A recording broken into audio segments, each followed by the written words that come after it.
పడిపోయిన చోటి పైకెదగడ మెట్లను పదును పెట్టు మొదలు 10 మందిలోన నీ ప్రతిభను చూపగ పట్టుదలతో కదులు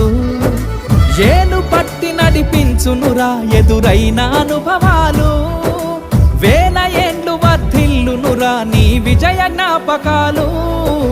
రాదురా ఏ విజయం నీ కోసం నా కోసం ఎటుపోదురా నువ్వు చేసిన కష్టం ఎప్పటికైనా సొంతం కాలంతో పయనించే వాడికి కానిది ఏముంది సాధనతోనే సాధ్యమవ్వునని సదాశయంతో సాగర ముందుకు రాదురా ఏ విజయం నీ కోసం నా కోసం ఎటుపోదురా నువ్వు చేసిన కష్టం ఎప్పటికైనా సొంతం